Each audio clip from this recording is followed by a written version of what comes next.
Topprestatie Thijsje Oenema op WK Sprint. Spectaculaire kampioenschappen ijszielen op het Tjúkemar. En Zwolle en Aardes in strijd om het vierde plak. Dit is de sport van maandag 28 februari.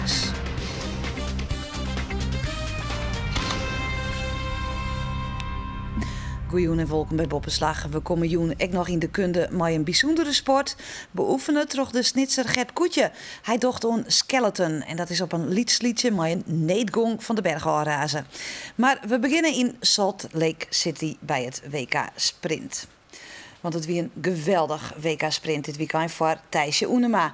Als laatste Nederlandse plaatste ze haar voor het WK. En dus wien de verwachtings net al te heeg. Toch vernuiveren ze vreun en vijanden. Na de eerste dag stiet Thijsje Oenema op een krees vijfde plak. Maar een persoonlijk record op de 1000 meter en een Nederlands record op de 400. En dan de tweede dag. Weer de 400 meter en op een nij flikt het. Weer een Nederlands record. 37,06. Een geweldige prestatie. Een hele goede 400 en ja, met 10-2 en 37,0 is natuurlijk geweldig tijd. En ja, daar ben ik heel erg trots op. Ze wordt in mei tweede op de 400 meter. En dan de 1000. Er is nog zicht op een podiumplak. Op de afsluitende 1000 moet dan wel alles perfect gaan. En dat slag het krek net. Haar opponent, de Japanse Nao Kodaira, valt vlak voor haar. En dat scheelt dochs. Ze wordt ziende met 1:14:23. Maar tevredenheid oerheerst het bij de jouwster sprinter. Die heeft jou een hele goede afstand. Ik koe echt net huller op alle jouw afstand net. En, ja, natuurlijk is het heel erg balen als vierde wust. En ja, dan wordt je niveau zo verschrikkelijk heeg. Alleen op mijn niveau weer heel heeg, alleen nog krijg ik net genoeg. Tuurlijk baal ik inwendig wel erg, maar het stiet wel bij. Ik reed 37,0. Mijn PR stond op 37,6. En ik reed hier 1:14:2 en ik koe echt net huller. Ik heb alles jong en ja, dan ga ik net goed of zo. Nee, absoluut net. Nee, ik moet heel trots op mezelf wezen en ik denk dat het besef morgen of overmorgen wel komt. En ja, dan moet ik blij wezen.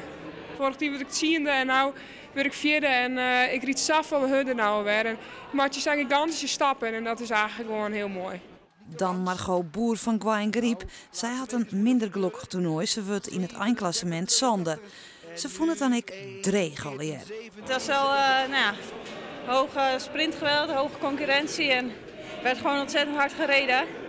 En bij mij ging het net niet. Het was net een beetje mis. En, nou ja, dat is wel een lastig toernooi om je erbij te rijden. Als je iets beter bij de 500 erbij zit, dan rij je net iets beter klassement. En Marit Leenstra van Wiekel hier ik meer verwachten van haar toernooi. Ze is ziek west en wie krekt op het tiert weer fit. Maar koe dat dochs wel vernemen. Wel wie ze heel tevreden over haar laatste afstand, de 1000 meter. Ze riet hem in 1:13:88. Een nieuw persoonlijk record en krekt geen nationaal record. Ja, ik kwam bij de afstand wat kut om in doel te halen. En zo'n 30 en een Nederlands record op de 1000 meter.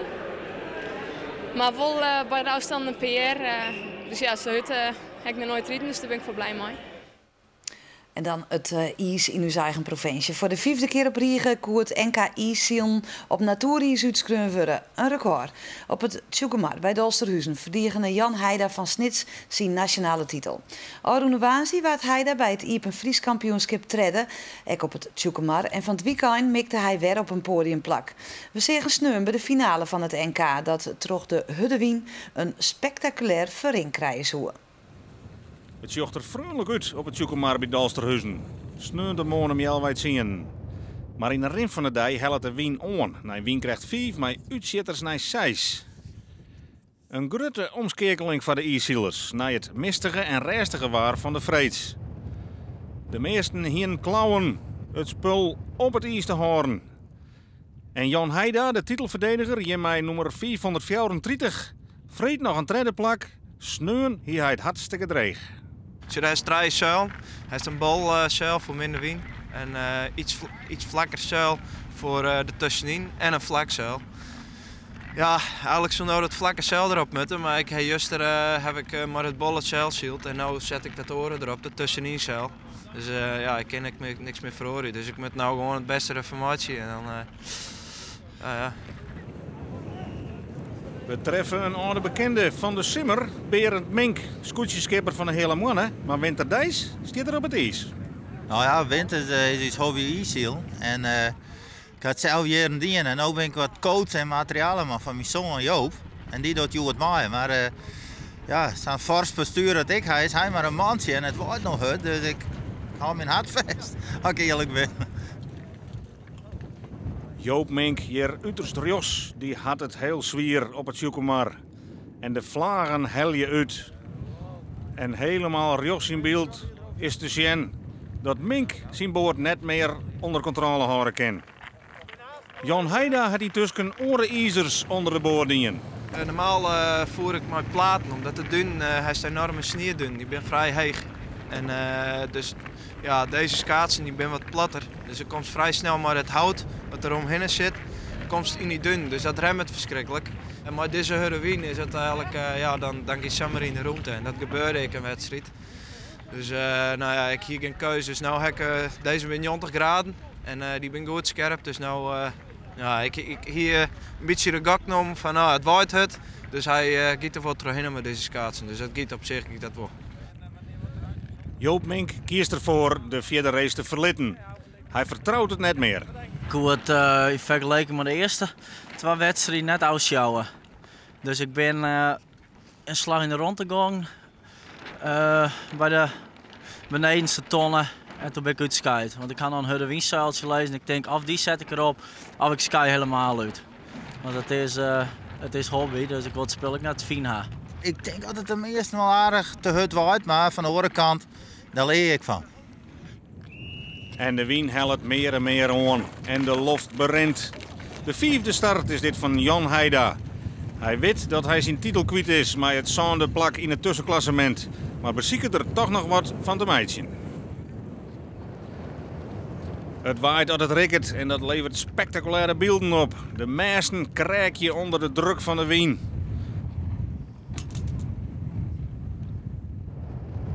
En het is Jan Heida die je naar de finish vlucht. En die zocht dan zijn collega Sven Koster in de zwerigheden komen. Sven Koster wordt uit de boord smitten. Maar gelukkig markeert er verder niet. Ja, het levert hem tijdverlies op, maar geen lichamelijke skeer. En Heida finish dus voor Koster, die de wedstrijd al uitzielen zal. En wordt door de familie Mink nog 1 keer berieën, toch maar het hudde windtuigje erop en nog 1 keer zielen. En mij vertutten, want Joop Mink eindigt op een heel krees 5e plak in de B-groep. Dan Jan Heida, in Olis met Berend Mink. De laatste race, moeten we nog wat verhoren. De wien wordt nog zwidder, er komt nou ex snieën bij. En nog 1 keer komt het circus los op het Sjoekomar. De oerwinning gaat uiteindelijk naar Piet Hopma Seilema voor Dennis de Ruiter en Ruud Hogeboom. Jan Heida maar de dwaan bij het zaande plak. Dit kampioenschap is verschrikkelijk moeilijk. Tuurlijk ging je ervoor, maar je weet gewoon van tevoren al een beetje van waar je staat. Je bent aan het trainen met elkaar en je bent aan het proberen. En nou ja, dat we nou... ik denk... Het is een krijgt dynamisch vol. En voor het hier gewoon volle met snelheid.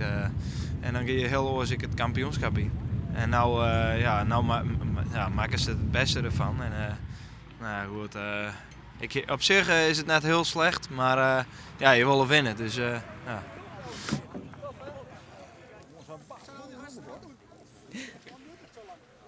Zo kennen we hem weer. Bobslieder Sybren Jansma van de Pijn is de geren met stuurman Edwin van Kalker als tredjende eindige in de twamansbob bij het WK in Sankt Moritz. Na 3 runs die het duo op het 12e plak, maar in de laatste run moest het tweetal dos nog een plak inleveren. Na een week komen de Friesen Jansma en Jeroen Piek in actie met de vrouwmansbob weer op het WK in Sankt Moritz. En Leeuw Westra is het nieuwe seizoen hutfietsen op de Diek juist eruit aanzet, maar een 11e plak op de Grand Prix d'Ouverture de la Marseillaise. Daarmee wie de hutfietser van vakantielei DCM de beste Nederlander. Westra maakt het hem nou op voor de ster van Bessèges in Frankrijk, die het van 30 januari en 3 februari wordt. En supporters van Sportclub Heerenveen willen een onafhankelijk onderzoek uitvoeren litten naar het beleid van de club. Ze binnen een petitie starten en hoop je maar meer dan 1000 handtekens het bestuur onder druk te zetten.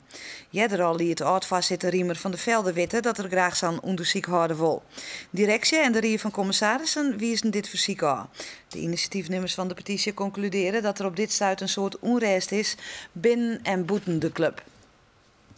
De belangen wien grutjuster voor de basketballers van Ares. Een echte fjouwpuntenwedstrijd in en in Zwolle. Want mochten de Leeuwters winnen, dan komen ze op het 4e plak.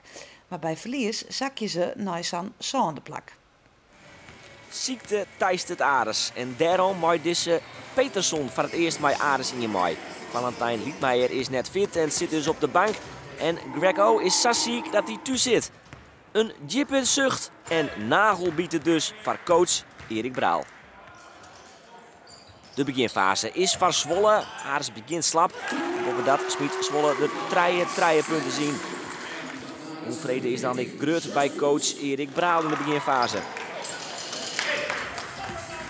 De vastsprong wordt zelfs 8 punten voor Zwolle. Maar Ares knokt hem aardig waarom. Onderdoor via Sjors Poels zit naar het eerste kwart 21-18. En coach Braal mag iets meer tevreden wezen. Het tweede kwart begint Ares weer net goed. Zwolle krijgt te volle romte, vooral voor de treienpunters. En Daryl Webb is een plaaggeest voor Ares en scoort hier 24-18. Het wordt zelfs 26-26. En dan is coach Braal het zet. Holkomp scoort in net, de counter van Zwolle en de scheidsrechter fluit het voor een fout. En dan treedt Braal op.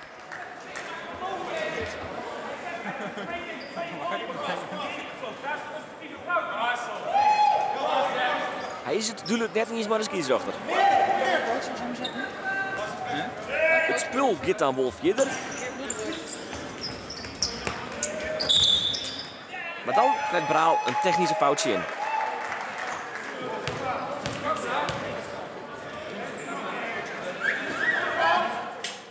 Zwolle scoort zien 12 vrije worpen.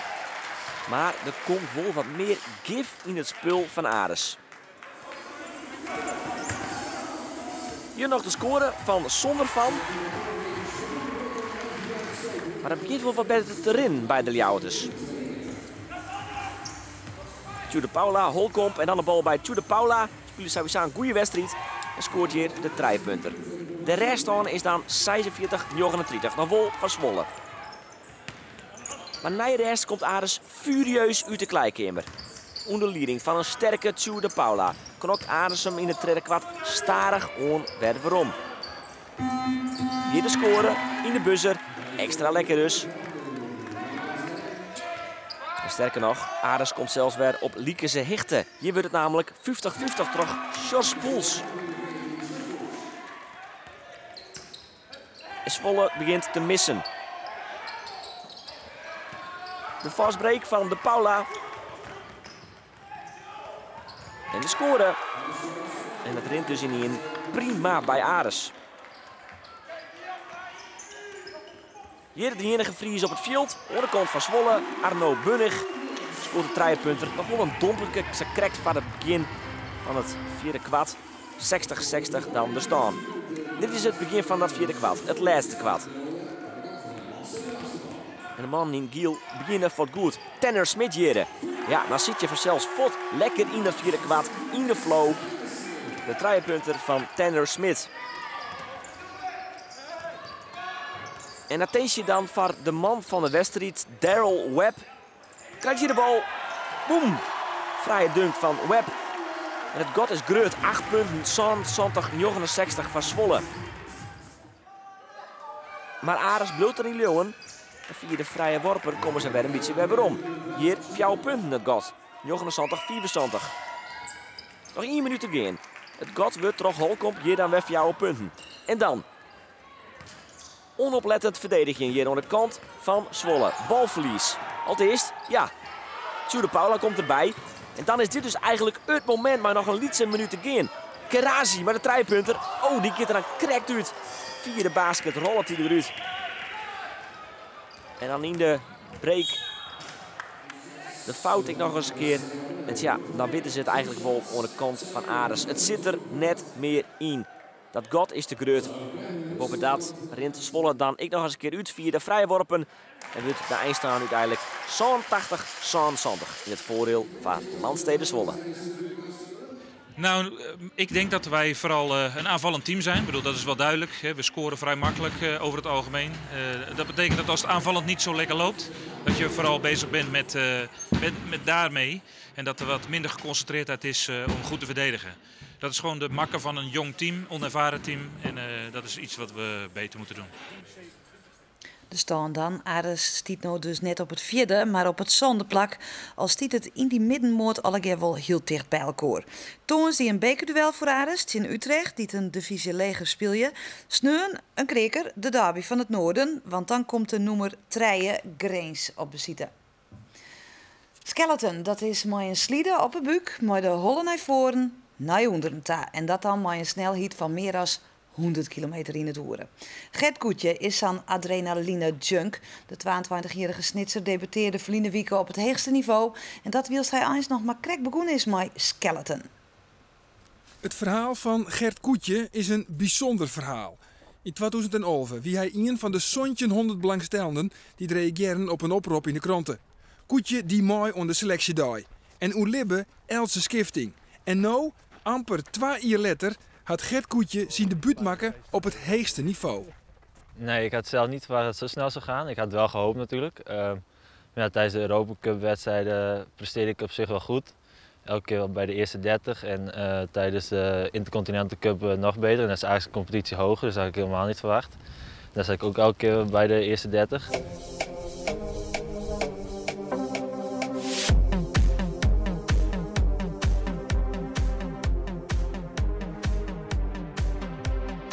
Toen mocht ik me kwalificeren voor het EK. Alleen moest ik daar nog wel de officiële kwalificatie-eisen halen. En dat had ik de eerste trainingsdag had ik dat meteen gehaald. Dus toen wist ik na de eerste trainingsdag dat ik ook meteen aan het EK en de wereldbekercircuit mee mocht doen. Intussen is Gert Koetje weer thuis in Snits. Hij shot al zijn wedstrijden meerdere keren weer waarom. Gert Koetje, a World Cup debut for this Dutch slider. En ik alweer het een geweldige ervaring, toch had Gert Koetje mengde gevoelens oorhouden om zijn debuut. Het eerste gedeelte ging wel aardig goed, maar ja, vanaf bocht 7 tot en met bocht 9 heb ik flink wat foutjes gemaakt. En dat kost heel wat tijd. Hier stuur ik hem omhoog in plaats naar beneden, dus heb ik een hele lange lijn. En dan kom je heel vroeg uit, raak ik wat kantjes. En dan is deze bocht heel moeilijk. En dan kom ik heel laat in 9. En dan heb je 2 hele grote weven en dan kan je eigenlijk weinig aan doen. En dan tik je alle kanten aan en dan ben je eigenlijk al je tijd ook kwijt. En dan weet je al van dit wordt geen wereldrecord? Ja, dat voel je dan wel, ja.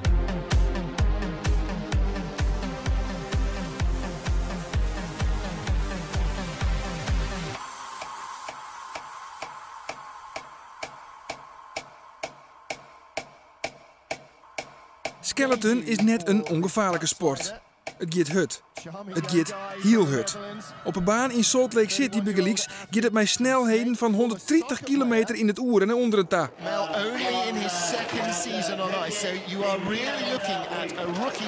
De mem van Gert wist eerst net wat Skeleton wie.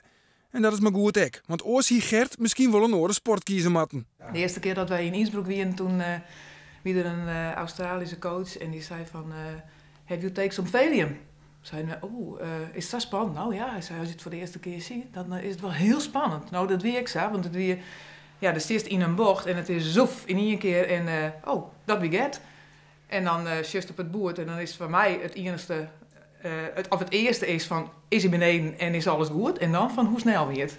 Ja.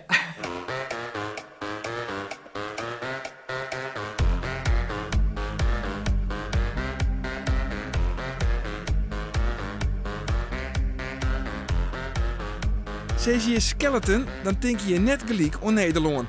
En dat Koetje er goed vernemen in eerste riek. Want doet de omropper zijn namen neemde, zeg hij vreemd op dat het om een Nederlander ging. Zegt van Nederland. Nee, ja, Nederland is er ook bij.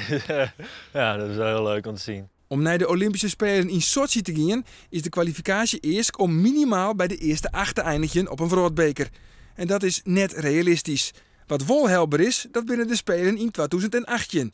Pyeongchang, ja, Korea, dat 2018, dat is zeker haalbaar. Dat is ook de doelstelling van de bondscoach en van mij. En daar gaan we ook gewoon voor de prijzen dan.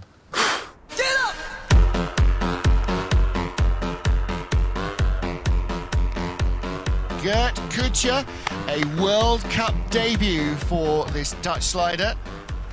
Charming young guy from the Netherlands. 31-year-old athlete from Snake, former soccer player. Nou Gert, en hoe bevalt de heegste bulten van Snits? Ja, deze is me veel te moeilijk, het gaat veel snel. Deze doe ik nooit weer. En dit weer de sport van deze man die 28 januari is. Nijwieken ben we er vanzelfs weer. En ik in nu zijn Nijsprogramma Joet is er om tinken voor sport. En dat Nijsprogramma is er dadelijk weer. Ik wens je een heel mooie Junta. Doeg!